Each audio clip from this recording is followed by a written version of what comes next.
Assalamualaikum warahmatullahi wabarakatuh. Without you, kami ini apalah artinya? With you, kami ini sangat berarti. Jumpa lagi bersama saya Asnan Wae di channel kesayangan kita Asnan Wae.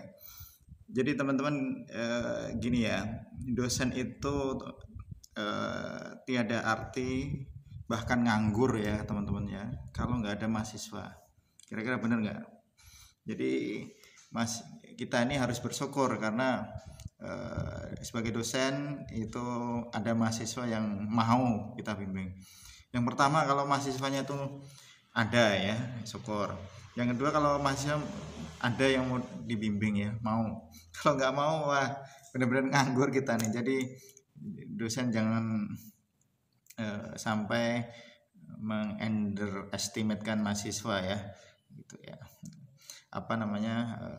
Dosen harus bisa membimbing mahasiswa ke jalan yang benar ya, maksudnya ke jalan yang benar itu ya sampai lulus gitu ya.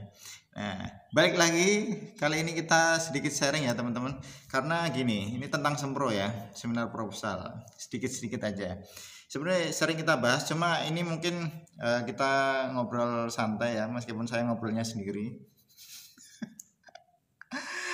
Mungkin nanti teman-teman coba sharing juga di kolom komentar ya. Pas sempro itu teman-teman kira-kira nih pas mau sempro ya, seminar proposal itu kira-kira gimana? Maksudnya gimana tuh, apakah melakukan bimbingan dulu gitu ya, bimbingan sudah intens, bimbingan proposal teman-teman ke dosen pembimbing, lalu kalau kira-kira sudah ready itu langsung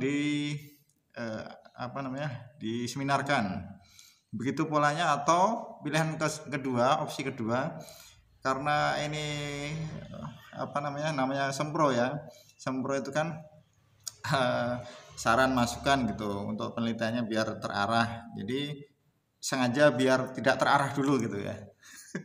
Gitu ya. Jadi judul sudah di ACC, misalnya di ACC oleh prodi atau jurusan atau dosen akademiknya dulu misalnya, kemudian teman-teman langsung menemui dosen pembimbing langsung, Pak mau sempro, Bu mau sempro. Kira-kira yang mana? Yang pertama atau kedua? Kalau yang pertama berarti bagus ya, artinya memang meskipun di tahap masih proposal, teman-teman memang harus serius gitu ya. Namanya proposal kan nanti juga bab 1 sampai bab 3 ya kawan-kawan ya. Itu kan juga nanti jadi satu kesatuan utuh dengan skripsi nanti yang jadi gitu ya. Makanya kalau opsi pertama itu yang dialami teman-teman ya, ngaku ya, jujur ya, itu berarti teman-teman memang kita patut acungi jempol ya. Kalau jempolnya dua, kalau 4 sama kaki nggak bisa. Jadi itu kalau opsinya 2 itu terus gimana, karena mendesak segala macam ya, nggak apa-apa, itu nggak ada yang melarang juga kok, nggak ada undang-undang yang melarang gitu ya. Sempro itu harus berapa kali bimbingan kan nggak ada ya. Yang jelas kalau opsinya yang kedua, artinya tadi setelah di ACC judul oleh jurusan dosen akademik, langsung menghadap ke dosen pembimbing skripsi, langsung di ACC, berarti bersyukur. Artinya bersyukur ya, nanti bisa aja dihajar di sempronya itu. enggak ya, bercanda. Bisa saja nanti pas sempro itu dikasih masukan maksudnya ya.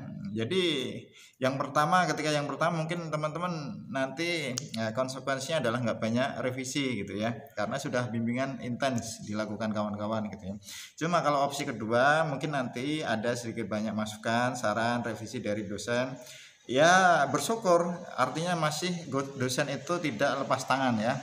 Gimana lepas tangan tuh? Tidak angkat tangan juga, tidak, pokoknya masih itu tadi, masih membimbing gitu ya, mau membimbing kawan-kawan gitu. Nah jadi itu teman-temannya yang patut yang patut kita sadari. Itu entah sadar atau enggak, kadang kita langsung menuntut, Pak ini kira-kira Bapak atau Ibu kapan bisa sempro? Kapan-kapan, ada kamu mau sempronya kapan? Wah saya juga belum siap. Nah ternyata itu ya.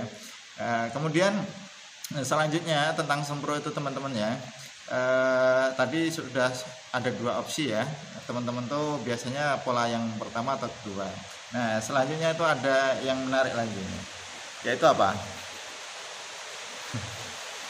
Jadi di Sempro itu teman-teman tuh biasanya ini ya, kan suka apa namanya nih ya, bahasanya itu apa ya,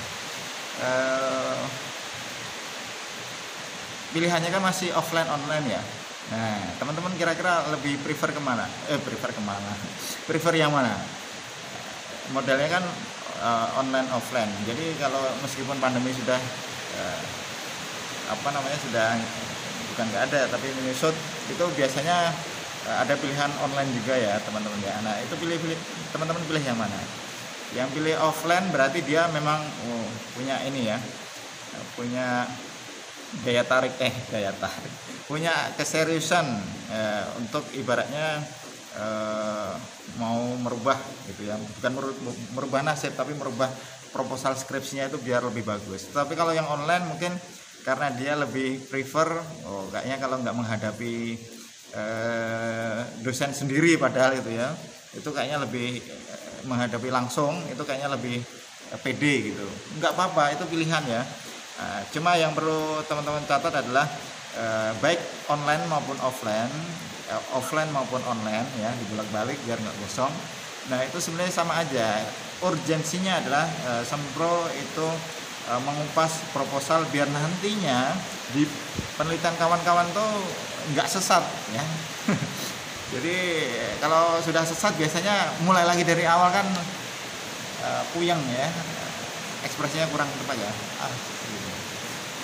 itu puyeng. Jadi Sempro nikmati saja lah, maksudnya mau online mau offline, yang jelas itu adalah urgensinya adalah momen yang pas ya, momen yang pas untuk kawan-kawan untuk paling enggak kalau dosennya itu sulit ditemui kawan-kawan ya, di Sempro itu bisa ditemui. Baik offline maupun online kan bisa ditemui ya. Kalau nggak ditemui kan nggak jadi Sempro, karena salah satu syarat sahnya Sempro itu adalah adanya dosen pembimbing ya.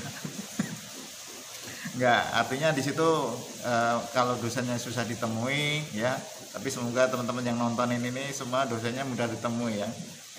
Mudah ditemui dan mau membimbing ya, itu yang repot. Itu yang benar. Kalau mudah ditemui tapi nggak bimbing ya, itu repot juga teman-teman ya. Pokoknya misalnya, Pak, oh ya, kenapa kamu mau bimbingan apa?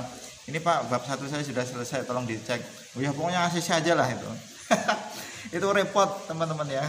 Pak, ini bab 2 sudah Pak. Oh iya, lanjut ke bab 3. Kamu lanjut langsung aja ke bab 3 ya. Nanti saya ACC, nanti saya baca ya. Nanti itu PHP.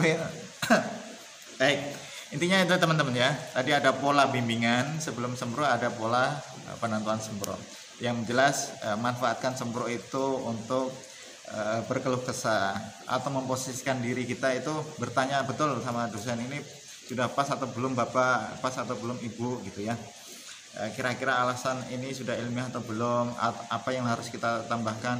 Tanyakan itu teman-teman, jangan cuma tahu-tahu wah update status banyak banget revisian. Nah, itu tadi karena milih yang kedua tadi langsung menggasak dosen ya. Tetapi balik lagi, dosen dan mahasiswa itu adalah sinergi, simbiosis mutualisme. Dosen tanpa ada mahasiswa, saya bilang nganggur. Kalau makanya jangan sok-sokan mentang-mentang dosen ya, lantas menganggap mahasiswa itu sebagai orang yang beriman dan bertakwa ya. Jangan serius ya. Yang jelas kita berterima kasih sama mahasiswa, adanya mahasiswa kita jadi nggak nganggur ya. Dan tentunya harus dibimbing ke jalan yang benar. Semoga bermanfaat obrolan santai ini teman-teman. Nanti bisa bisa komentar di kolom komentar ya, pilihannya tadi yang mana. Sempronya sukses semua ya. Assalamualaikum warahmatullahi wabarakatuh. Salam sehat, salam semangat.